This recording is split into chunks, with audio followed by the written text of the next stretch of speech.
Hello everyone, thank you for joining us today. We welcome you to the first webinar series produced by Movimento in partnership with HCL. We will begin in the next 1 minute.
Welcome again to everyone who has made it to the first episode of our three-part webinar series on software-defined cars.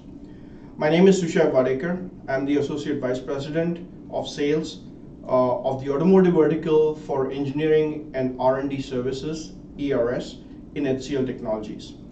I will be your host for the next 60 minutes. This webinar is produced by Movimento in partnership with HCL Technologies. We intend to have one webinar each in October, November, December to cover the various aspects of a software-defined car. Please make sure you register for all three parts and make sure that you're available on the dates of the webinar. More details can be found on the emailer that you might have received or even on the Movimento website. Today's topic is monetizing the software-defined car using secure OTA applications and content updates. In the key speakers role today, we have Mr. Mahbubul, the CTO and CMO of Movimento, a Delphi company, who really I've known over a period of years, and I can say that Mahbubul is really a visionary in the age of a software-defined car. So Mahbubul, I think as we go through this, I would encourage you to expand on many of these topics as we go further. So through the course of the webinar, you will understand that what really the software-defined car means and how Movimento's technology in leading the innovation and secure vehicle software management. Before we dive in, here's some information just on the hygiene aspects of the webinar. This webinar will be for 60 minutes with about 50 minutes of core content, correct? Through the content, a lot of presentation slides will be displayed on your screens, followed by approximately a 10-minute Q&A at the end. We have some questions that I would be asking, but we will also be taking questions from the audiences. So please send us your questions via live chat that you will find visible on your screen, and we will answer them at the end of the webinar.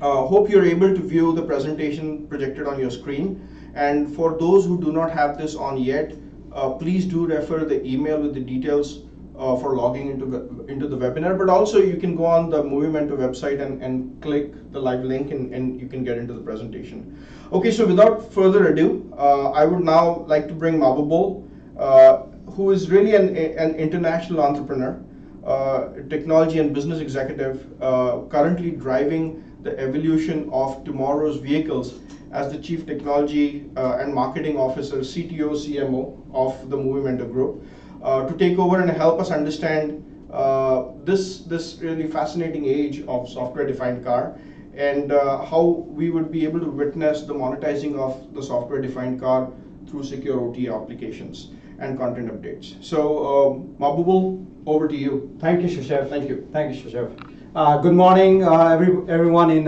US. Good afternoon in Europe, and good evening in India and Asia Pacific. It's my pleasure to go over this webinar that we are co-producing. So the things that I will be talking today is really around the automotive trends and vision. What's going on in the industry and where we are heading towards 2020. Then I will touch upon what are the OEMs care about, the car makers. What do they care about? What are the potential solutions to that? Then I will touch upon a new business model, what we call Co-X, which is really around co-creation, co-innovation, co-marketing, co-revenue generation. So I'll go into that and what are the fundamentals of those new business model and what is required to enable that new business model. And then I will touch upon a data opportunity and how to have a framework of where and how to monetize data and where should you be processing, analyzing the data, and who are the stakeholders that benefits from it. And then we'll end with some key takeaways, and then we'll go into live Q&A. So let's start. What's going on in the industry? So I think you have heard this term software-defined car, and I want to take you through this journey of what really happened since the Henry Ford days. We have been actually adding electronics and engines to improve performance of the vehicle for very, very long time. That's what it was all about: fuel efficiency, horsepower, some electronics, and that has been going all the way till pre-2000. But in between 2000 and 2015 roughly, there has been what you call a software enabled. What we saw is the emergence of infotainment in your vehicle. You all have media, you have navigation, you have communication, you have things like climate control. So you see electronics coming into the vehicle, you have sensors and so on. So this has been enabled by software, a lot of software enabled. And it has a predefined function, it does it, and it's fine. This is what it has been. You bought a car of a model and it has those features, functionality, and from cradle to its grave, the same feature functionality hopefully works. But something has happened, or we are in that era, what we call the era of the software-defined car. So what is software-defined car? It is not your ability just to be able to have a software and be able to update the software, but how does the software allows you to interconnect with other pieces of the electronics, but also be able to reconfigure it all together. And this is a very important step in the automotive industry, where for the first time you would see a bifurcation of a hardware-enabled vehicle from the software and services. So what it means is that you would be able to have a vehicle that is ready to be able to upgrade and add new feature functionality, but you do not have to necessarily launch those feature functionality when the vehicle is launched. So ability to separate that data and services and whole cloud services aspect of it and bring new values to the car well after the vehicle has been sold, and to be able to reconfigure, to be able to personalize. This is the era of the software-defined car we're talking about. It also allows you to interact with other parts of your smart life, whether it is your wearable technology, smartphone, or home, or your city. So we have already entered that, and you will see that this is a very important era, not because of all the feature functionality, but also as we are moving towards more of automated driving or autonomous vehicle, the level of autonomous vehicle, the maturity of those algorithms, and the update necessary for those algorithms on a constant basis. the emergence of cyber attack and to protect against them are all going to be very key. So it requires a whole new way of designing vehicle, managing vehicle, and maintaining and monetizing the vehicle. So that's what software-defined car is all about. So once you understand what the software-defined car is, I would like to take you to a vision of 2020. What does 2020 looks for us? So here are 8 key major trends. So let's look at the first one, automated driving. You all are witnessing today level 1, level 2 automated driving, which is basically, acceleration, deceleration of the vehicle, but the human is in control, have to take charge of the vehicle and do everything, and slowly we are moving to level 3, where basically in the freeway it will drive, but still human have to be in control, and it is moving towards that. So you are seeing more and more automated driving, incremental feature functionality being added. So that's a trend. The second one is cybersecurity. Cybersecurity is a mega trend across automotive. If you are, this is you want to protect the car, you want to make sure the safety of the human beings and the safety of the passengers are absolutely crucial, and also is important for the OEMs to make sure the vehicles are safe. So that's definitely a major trend. The next thing also is very important is the world has evolved. Car is not in isolation. It's part of our life. So it's about smart life. It's about our connected life.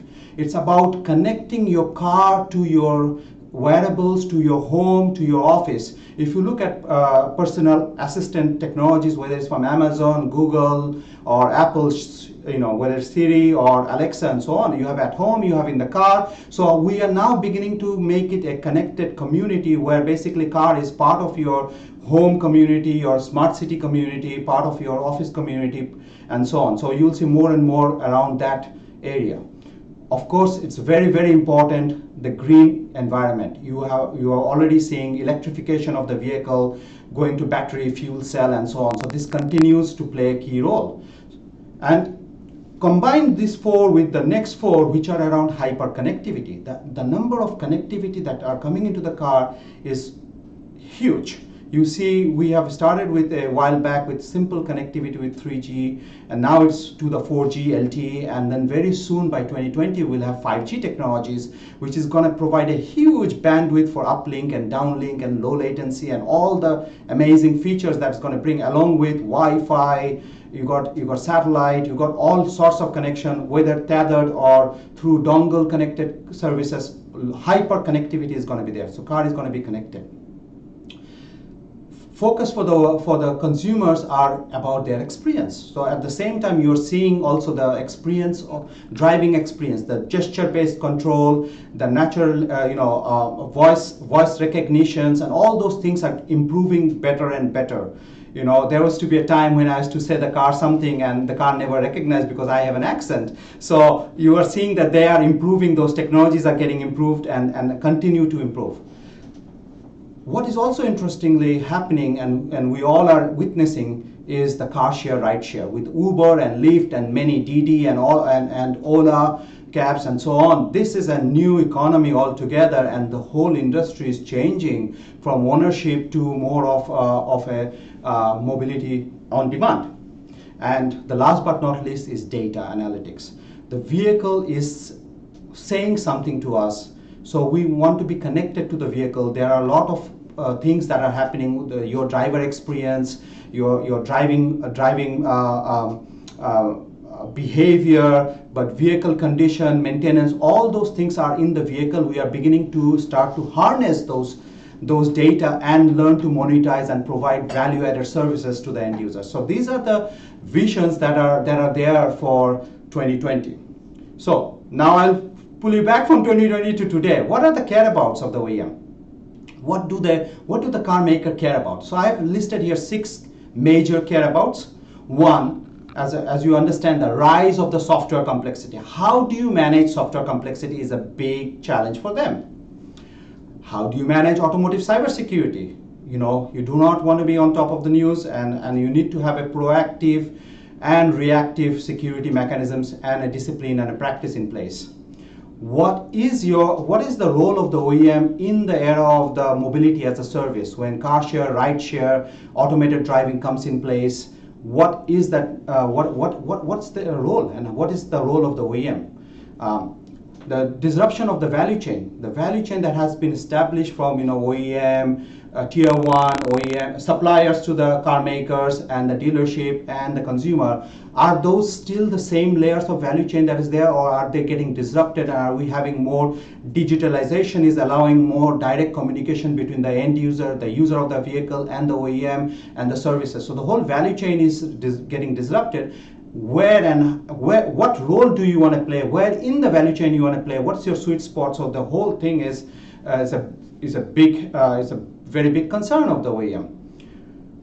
Then is, if this digitalization of the vehicle is happening, how do they generate revenue once the vehicle is sold? Today is very simple. You do a lot of advertisement, you sell the car, and you hope there is no warranty and recall, and you have a dealership to catch, if there's anything over there. But in the future, when you have car share, ride share, and you have digitalization, how do you continue to monetize using software-defined car as a platform similar to your smartphones? How do you do that? And of course, last but not least, with all this complexity of cybersecurity, software, artificial intelligence, value being disrupted, new business model coming, how do you continue to accelerate your product development? You still got to launch a new vehicle every year. So these are major care about of the OEMs. So let's look at what are the solutions without going into the solutions for them in terms of when it comes to software complexity, is to provide a secure over-the-air software and firmware update, but also content delivery from cloud to the car. So the OEMs have to think about on vehicle and off vehicle. So what happens once the vehicle is connected? What else could they do from cloud services, and how do we enable an ecosystem partner to provide new services to the vehicle in order to keep that exciting and to continue to generate things? Ability to proactively and update software. This is a very important aspect of proactive. In the era of the cyber attack, cyber security and heightened cyber attacks, you have to be more proactive and you have to be more contextual based. So you have to use those data and then proactively provide patches or software update and so on. So the proactive nature and the artificial intelligence role of those in terms of machine learning, at least narrow AI, is going to play a key role in the very, very short future. In terms of the software, the whole aspect, it's not about hardware supply chain and hardware management. Now you have to think about software and data management throughout the life cycle of the vehicle, all the way from the production, pre-production, till the car is till the end of the life of the car. It could be 10, 15 years, and you have to think about what is that life cycle management means. This is altogether a new paradigm for the OEMs. What is also interesting is this era is going to enable OEM to directly communicate with the customer. When I have a car today, there is no direct way of giving a feedback to the car OEMs as what is my user experience, what would I like, what is working well, what is not working well. With this connected vehicle, with the software and the data being connected, this will provide a more direct channel and reduce some of the friction that exists today between the user of the vehicle and the producer of the vehicle, or owner of the OEM. Of course, we talked about ability to add new features and services post-sales is absolutely critical, and that you will see both in improving algorithm for automated driving, but also enticing users with new features and functionality. And last but not least is also the possibility to enhance software-defined car platform. Totally redefine. It's something like your smartphone. You can totally redefine what the user interface is, what new feature functionality you add, whole user experience you can redefine. It's an amazing platform, and that's what some of the solution is what is required to address some of the care abouts. So with that, how do you get to this? What is required? It requires a clean architecture. It requires what is called a closed loop architecture. That means what's happening in the car, you need to be smart about it and proactively collect those data to the cloud, do some analysis, allow your partners to do some analysis, provide additional value, and then bring those value back into the vehicle. So this loop, closed loop, is absolutely essential in this new era. Whether it is about content, whether it's about app, whether it is about diagnostic, infotainment, map update, software update, firmware update, security patches, it requires not only a download from the cloud to the car, but also collecting the data, smart data, selective data, what is relevant from the car back into the cloud, and doing more analysis. And then having a whole ecosystem of partners who are specialized in some of those areas. How do you leverage them as part of your solution to enhance the value that is provided in the car? It also allows you to connect the smartphone, whether it is your assist, your apps, that app that connects to the car. So how do you connect the app that you have on your smartphone to the car, and vice versa? So this whole loop is a very important way of designing a clean architecture. So every vehicle should have this closed loop architecture, and it's not only for infotainment, it's for the entire vehicle. It's about safety of the vehicle, it's about compliance of the vehicle, it's about security patches, it's about improving algorithms, it's about providing features and functionality to the consumers as well. So if you are enabling this closed loop architecture, how does it impact your business model? Does your business model stay the same?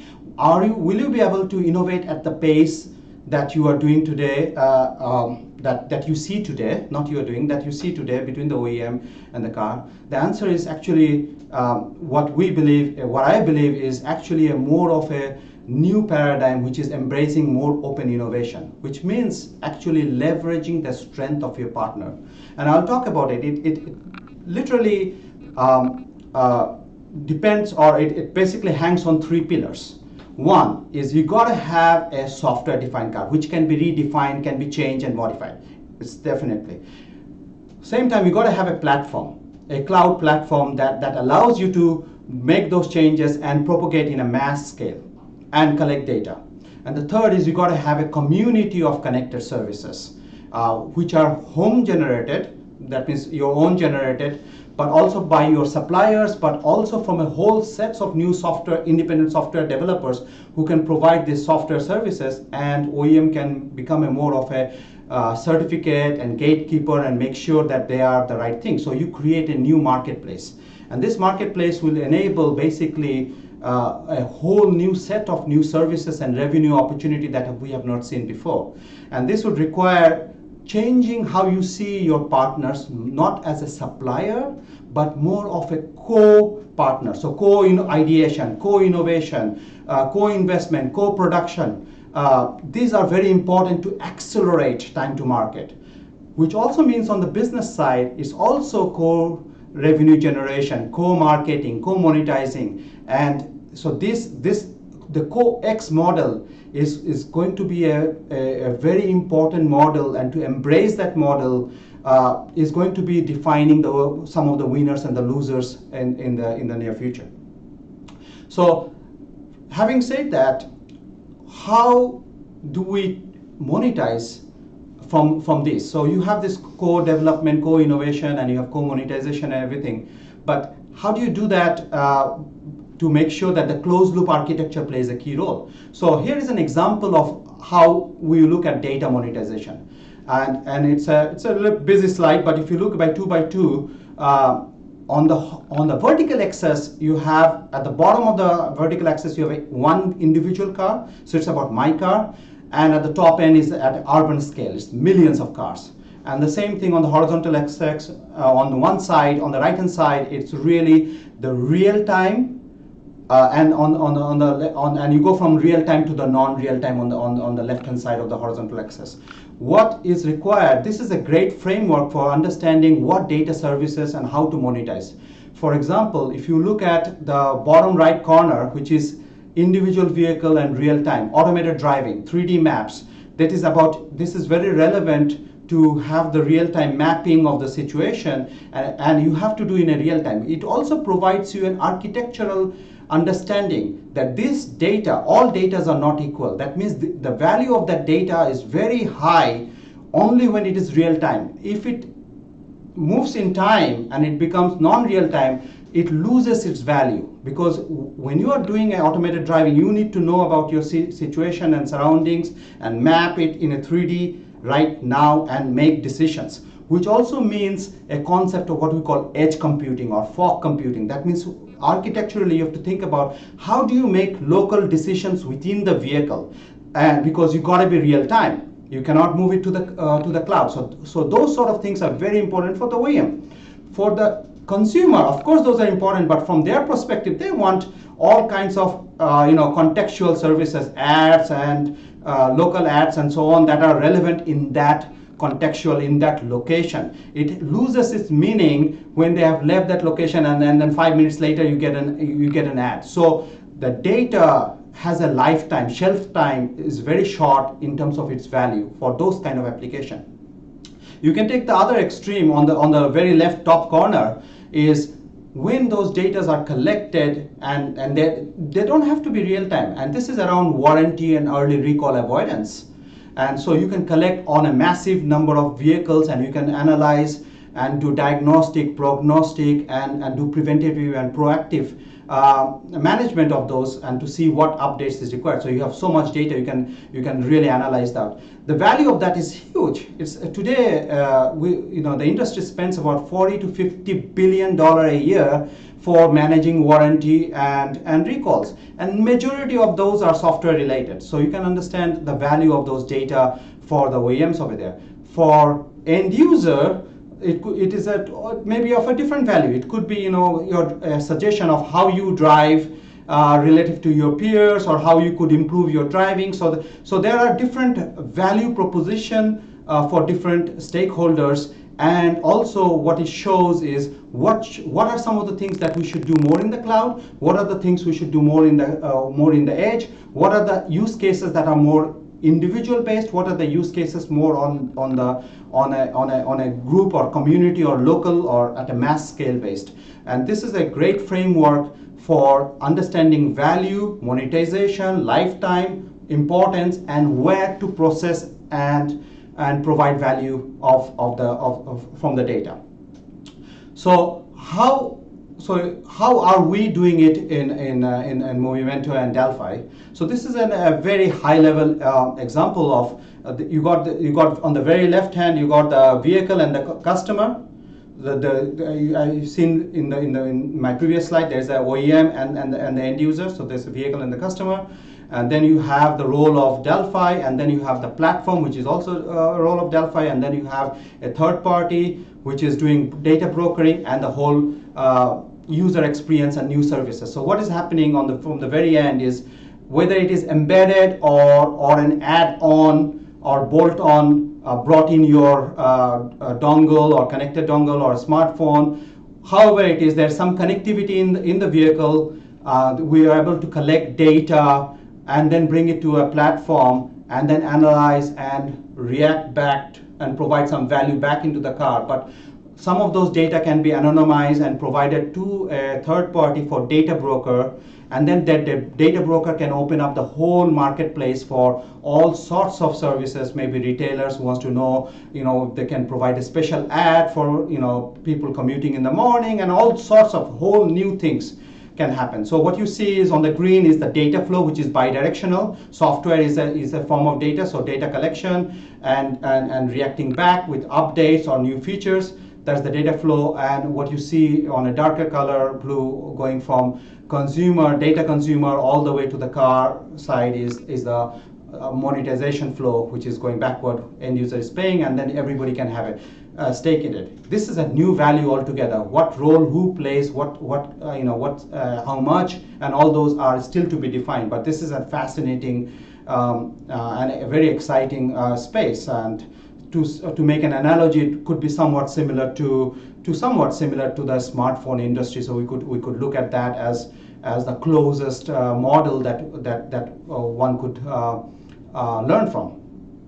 So let's look at what is, all those are great. Let's look at the business justification, the timeline, the impact, and the relevance. Really, if you look at it from industry relevance, by 2020, the lot of 250 million vehicles will be connected, according to Gartner, and so there would be at least a good portion of those will have some sort of capability to update a portion of the car and be able to collect some type of data. But the disruptive potential of this over-the-air software delivery and over-the-air data collection is huge. It's really literally huge. And the benefits for the OEM is significant. Just warranty by itself takes care of a lot of those things. In terms of business impact, ability to create new value, I talked about it, whether it's new applications or providing new suggestions or improving safety, security is incredible. In terms of OpEx reduction, no doubt, if the software is increasing relative to the hardware content in the vehicle, the ability to have a software update and do all those at a global scale very quickly is going to have a huge impact on the OpEx reduction for the OEM. And revenue potential is talked about some of those things. In terms of applicability, it will allow process automation. Connected drive will take can definitely take advantage of this bidirectional OTA update and collection of data, but for automated driving, it's a must. So from that, I will just provide a quick glimpse of the value prop. I'll just, this is kind of, I talked about it, but if you really look at it, the software-defined car value props can be broken in three categories. Either it's helping you to reduce OpEx, or it's allowing you to generate revenue, or you're creating a new value that has not been there before. And so this three also has three stakeholders. It's either the supplier or the OEM, it is the end user who is driving it, or the government who is enforcing regulation and wants safety of the citizens.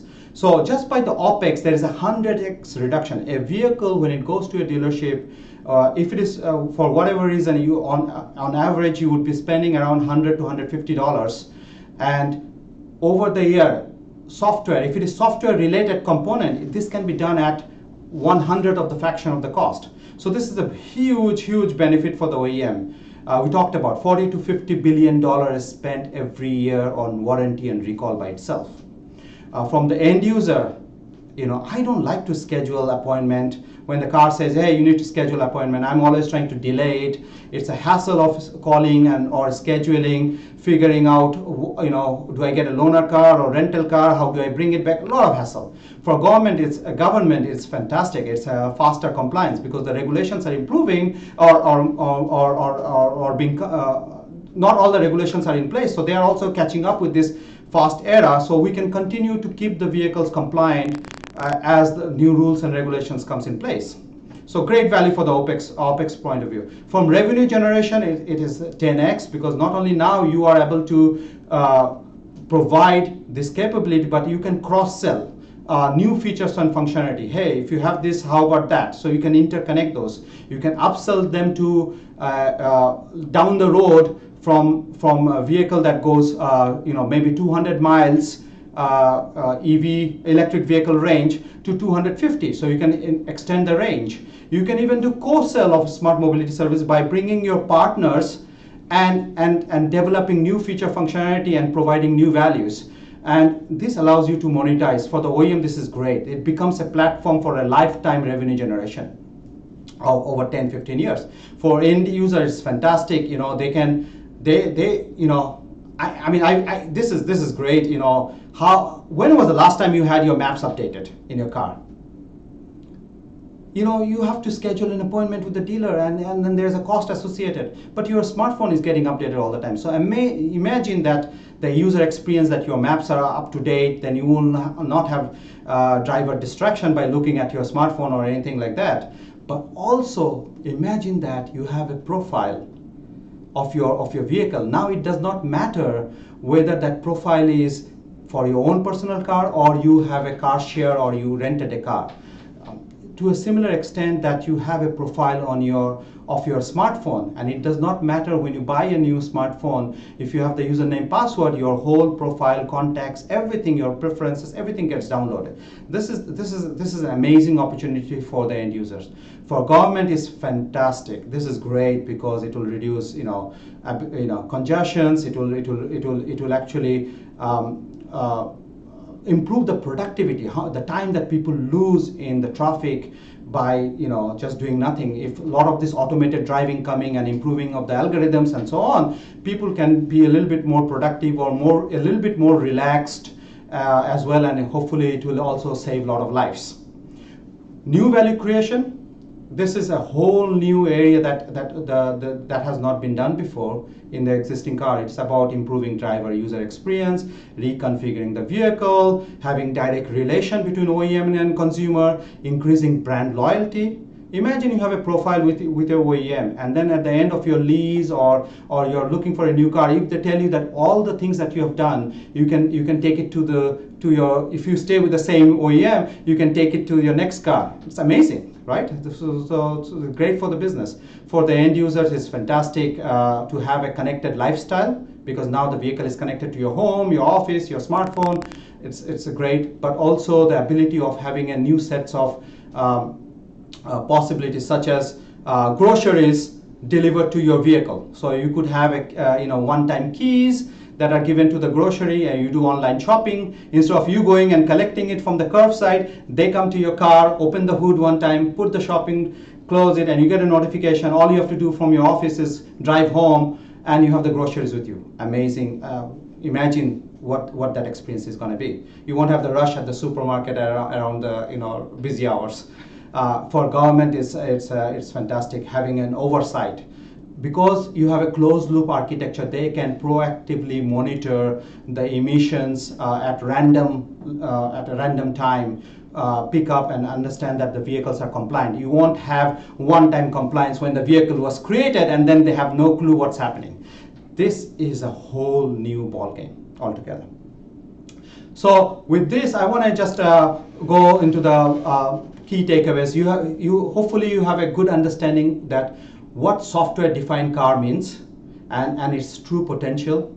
I can tell you that the vision for 2020 is amazing, whether it is from user perspective, from regulation and being compliant with the government, or for the OEM perspective, monetizing, enticing, and being more connected and having more frictionless communication between the buyer and themselves.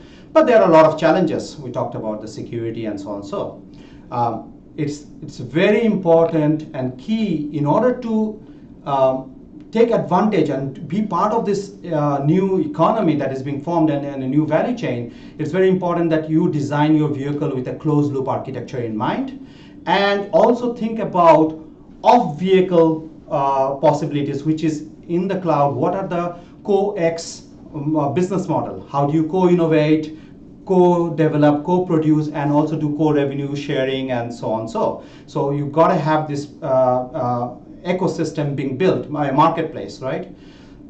I've just given you a glimpse of some of the data monetization capability, but there are lots of possibilities. We are just scratching the surface. So that's a huge. And last but not least, I want to say that the value prop of software-defined car is huge for everybody. I don't think anybody is left out. Even the dealership won't be left out. It's just that they're going to transform. So you will get notification that, hey, your tire needs changing, or your brakes are wearing out. So you will have a more proactive visit to the dealership. So and they can also provide localization software services in your own language, and something that is very relevant. So the role for all these stakeholders continues, but it will be totally different. So hopefully you have enjoyed this. With this, I want to invite back Shushev, and we go into the Q&A. Thank you very much, Mahbubul. Really and truly enlightening. I think your COEX is certainly something that is an eye-opener. I think it's the way this industry is going to evolve. I think the sharing economy. And truly, I think your thought process and your the punches were in the right area for you, I think. So with that, I think we'd like to take some questions and answers. But I think just before we dive into that, I wanted you to take maybe a minute or two to talk about our relationship between HCL Technologies and Movimento. And really, I think COEX is the theme, and we've spoken about it. So while HCL has been, I think, an instrumental part in the development process of where we are today with Movimento, I'd really like you to share with the audiences a little bit about us. Well, just with the theme of COEX, there's also what I call a co-talent. Okay, and the talent pool, you have to take advantage of the global talent pool, right? And so so when you architect and design and develop and execute, you need to find talents all over. So you have your home talent, you have talent from your partners, and that allows you to really accelerate, because the most important thing is time to market. So we got to have the time to market and lead from the front, and you got to bring the best and brightest from different talent pool. Other thing is the partners also, like HCL brings a broad range of talent from different industries, and so when you bring those perspective with our perspective, whether it's from IoT, cloud, networking, automotive, we marry those two, it brings the best out of us. And this is a miniature of a talent pool, I would say. Absolutely. No, very well said, I think, Mahbubul. I know while we are focused on the monetization of a software-defined car today, you as Movimento are really looking at a wider spectrum, of various other industries. And at HCL, we have different divisions that help various industries, and like you truly said, whether it's aerospace industry or medical devices or consumer electronics, Internet of Things is a cut across everywhere, and I think that's where we would also be very instrumental in helping you in the other areas too. So I think without spending more time on this, I'd like to move to the next section. If we can take about 10 minutes to address questions from our audiences. I think for the audiences who are online right now, please feel free to share your questions via live chat. We already have received a couple of questions, and I'll be coming to that. But if we do not have enough time to answer all the questions, we'll get back to you after the webinar. And you can also send your questions through an email at webinars@movimentogroup.com. So with that, there are some questions which I had, and I wanted to ask, for the benefit of the audience. What are the automotive industry challenges just in the next 12 months from now? And what should the industry do to stay on track? And what is really Movimento's role in that journey? If you might kind of throw some light on that. Sure. I mean, in the next 12 months, if you think about it, of course, there are a lot of challenges, right? But I think you can say, out of all the challenges, what are the top 3 things one should do? First and foremost, to play in this new economy, and that is evolving. We don't know how the value chain is going to evolve and who's going to be where. But really, to take advantage of it, first and foremost, vehicles have to be connected, right? It doesn't start if you don't connect. So find a way, whether it's embedded connectivity or brought-in connectivity or through some hardware, dongles or other places, let's get vehicle connected. When you get vehicle connected, obviously you need to think about cybersecurity.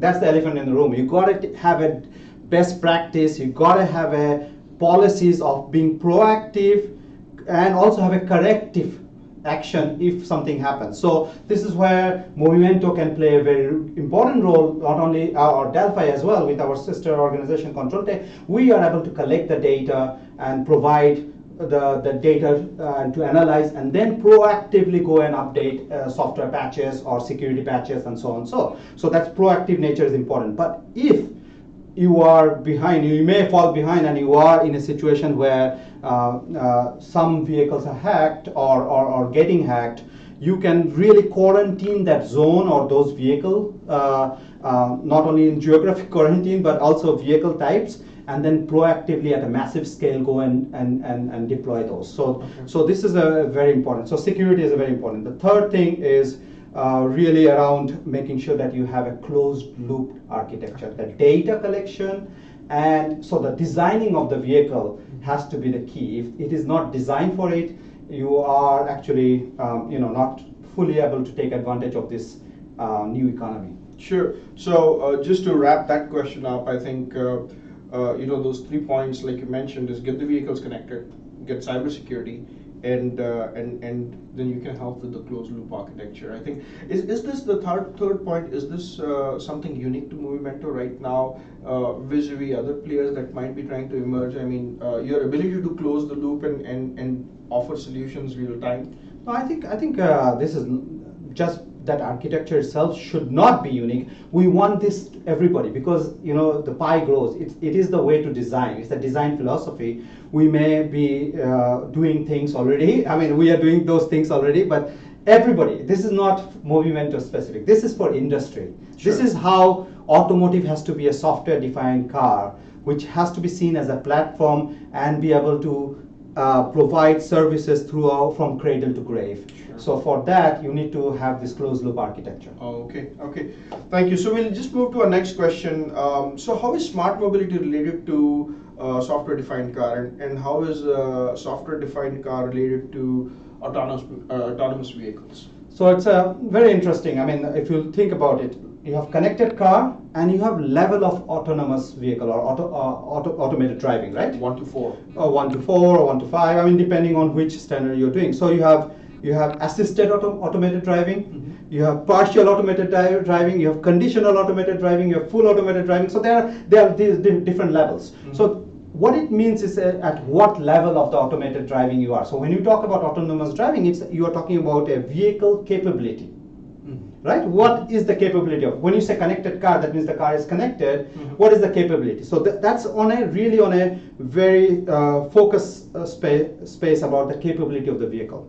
When you talk about software-defined car, it's the architecture of having the possibility not only to update the automated vehicle algorithms, but also the other aspects of the vehicle, whether it's infotainment, whether it is your range of the vehicle, the powertrain range, that instead of 200 miles, you can go to 50, whether it's about emission control. So ability to redefine and reconfigure the vehicle, any part, is what software-defined car. So software-defined car will actually enhance, with that architecture, would enhance the automated driving experience and keep the car current and update algorithm and so on. So that's kind of the relationship. One is an architectural mindset, the other is a point of capability of the vehicle. Mm-hmm. How that relates to the smart mobility? Smart mobility is actually about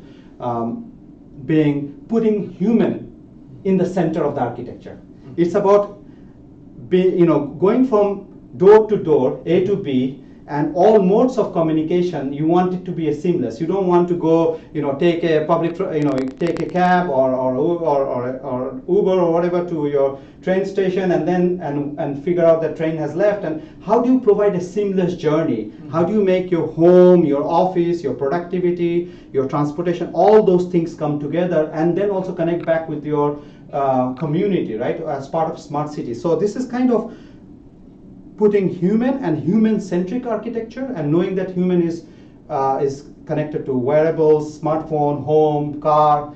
How do you build that is part of the smart mobility, and that requires one common thing, which is flow of data. Mm-hmm. Unless you have the data flow and the exchange between all these different entities and parties, you won't be able to create new values, and people won't be able to leverage each other's data to do some new value creation. So like they say, data is the oil of the new age, right? And what you're saying is the gateway to smart mobility is really through a software-defined car that relies heavily on the architecture and the data. Well said, Mahbubul. I think the next question we have is what kind of automotive cloud platform will be required to enable co-innovation, co-development, and co-revenue generation? And how realistic is COEX platform for the automotive industry? It's going to take a while, but it is the direction. If you have to think about vehicles driving on their own, right? Mm-hmm. You literally have a situation where you have living room scenario. right? So the people are sitting over there. So, some people may want to have a nice content, movies. Some people may want to be in an office environment, doing business productivity. So all those different things, I don't think a single OEM can provide all the service. So they have to partner with all these different content provider or service providers and so on. So definitely I see that's the way, because you are now giving back time to the people to spend together as a family or be more productive. So that will upscale the productivity or your relaxation. So it's definitely a realistic thing. It will go in an incremental manner, just like automated driving. How realistic it is? Absolutely realistic. It's going to go incremental manner. So I think that's definitely, in terms of the platform that is required, there are stacks of platforms. So one, you need to be able to collect data and be able to deliver in a secure way. Next, you have to, on top of that, you have to think about all the a platform of having profile management, device management, OTA management, authentication management, data model management. So all those different microservices architectural platform is what you need to develop, so that applications can tap into that and create new applications very quickly. Got it. So we'll take a few questions from the audience. So I think we have about 9 minutes left. So there are about 4 questions right now. So we'll spend a couple of minutes each on one of these questions. So my first question is from Subir Dar. Will we see a situation wherein, say, a Ford car owner can opt for an independent third-party software replacing the software provided by Ford? Good question. I think it's all depends on the OEM. So it's very difficult to talk for. But would it be possible? The answer is, at the end, who is responsible? So I think a model should emerge where the OEM is a gatekeeper, right? So similar to a smartphone, yes, you can get an app which is not built by the smartphone vendor, but they are still responsible for the user experience and all those. So there is some responsibility. It cannot be totally like, over the top, just put anything, because that is not the right way to do. Sure. Think about the safety of human being. So I think the industry will come up with some certification and some standards, and I think the OEM, that will the role of the OEM is going to be. But I think the key to that will be to find the right balance between restrictiveness from the OEM's perspective to the openness. Yes, to the openness. I think that's a very fine balance, which you think will emerge as. Will emerge. I think it will be. There is no right or wrong answer, but it will emerge slowly, and there will be some. We'll make some mistakes. We'll correct it, but sure. The directional is right. So there's another question from Tritran. Smartphones keep getting more powerful. What about the future where the smartphones power all the applications in the car instead of an embedded apps living in the car? I think it's a complementary. There are things. So people think about, so car is not a smartphone. Let me just put it that way. There are things that are in the car that a smartphone will not have. Let me explain you what.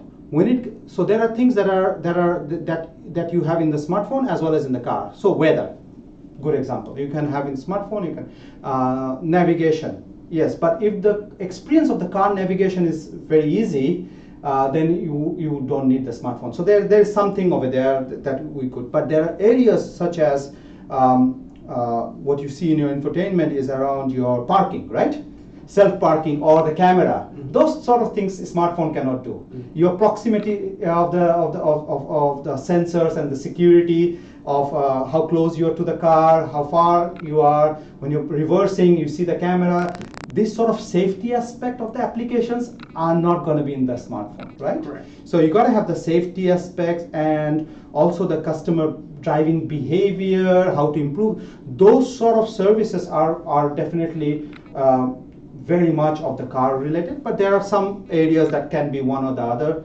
But and I could potentially see how a smartphone could complement in some of those apps. And also the user in the car gravitates towards whatever is more comfortable, whether Correct. it's in the phone or in the car. So I think there will be convergence of some of those things. Yeah, also vehicle related data is going to be and all the services that comes is going to be car. Correct. Right? but user experience, we talked about user experience is going to be key, and if the user experience of using one versus the other is going to be better, then they're going to gravitate towards that. Absolutely. We have another question from Jonathan Garcia. It seems a little bunched up. Both this environment where customers will own the car and car sharing automated vehicles, how long is the timeline for these benefits with the current ownership model? I think you touched upon it during your slides, but I think if you can elaborate a little bit more. So I think the two will it's all about the millennials and the new generations that are coming in. They are more into as transportation as a service. Yep. I look at my daughter, and she would be like, I don't want to think about parking. I don't want to pay this sort of thing. I want to use it when I want to use it. And so you see this what I call the data native citizens who never saw analog, right? Who never saw digital. They are in this age. Yeah, they say there's an app for everything, so to speak. Yeah. This sort of people want what they want when they want it, and they want to pay for what they use. So it's a very different. Whereas there will be some people like us who still have this entitlement culture and something in between. So sure. I think it's not a cutoff point. It's going to emerge, but obviously the trend is clear. There are a couple of follow-up questions from Subir as well as from Tritran, but there's a question from Swami KMS. I'll go with that first, and then depending upon time, we can go to the follow-up questions. Will the software definition be interchangeable for cars like today? I take services from Movimento and I can switch to other vendors in the future. Absolutely. This is how it should be designed. A good example is smartphone, right? And standardization of using standardized protocol between the car clients or the car software and the cloud. It should be standardized so that you have mix and match possibilities. And the whole idea is to enable a whole new marketplace of services. So one should be more competing on the services, and these platforms are enablers of that, and they should use common standardized protocol, like we use OMADM, we use lightweight M2M, we use MQTT for data. So these are standardized protocol, and that should allow this industry you have to be open. And sure. A good example is the mobile technology. Okay, so I think we'll take one last question before we can end. Sure. And that's a follow-up question from Subir Dar. How would we deal with the issue around data privacy and ownership? Would the car owners get a revenue share from data monetization? Okay, that's quite interesting. Why not? The car owners, if it is his or her data, they gotta have a say in that, right? Yeah. So I think there are, I don't want to name any OEM, but there are OEMs who have now in a limited scale trying what is the car data share model, where they collect the data, and the user or the owner of the car knows that they're collecting data, and they have a say in how it is used. I do see that there are machine data, vehicle data for improving safety and all those things. That's one thing. There's the personal information data, which is your driver behavior, your habits, and so on. Those could be used. So I think those two bifurcation is there. But yeah. But the owners of the data should have a say in that. I mean, it's a given. It's a given.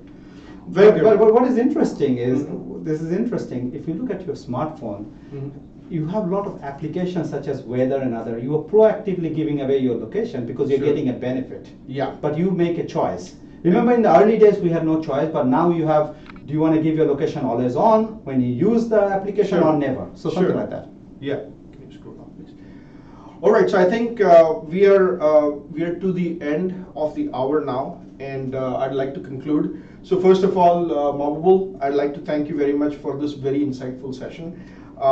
We have not only updated our knowledge, I would think, about software-defined car and applications of OTA updates and secure content management. That will kind of play a critical role, I think, in having a good understanding of potential to innovate and create services and enablement of new aftermarket revenue streams for the entire ecosystem of the automotive industry in 21st century. I think Movimento is having a special webinar on automotive cybersecurity on the 7th of November. So I'd encourage the participants to register for this webinar. Also, please register for the other two webinar episodes that are remaining in this three-part webinar series on securing the software-defined car using artificial intelligence and OTA updates. That will be held on 14th November. And then saving lives using artificial intelligence and context-based automotive OTA software updates, which would be held on the 12th of November. December. 12th of December. And we look forward to interacting with you over the next few weeks through the webinars and emails. And thank you very much for joining us today. See you all at the next webinar. Thank you, Mahbubul, again. Thank you, Shashav, and thank you, audience.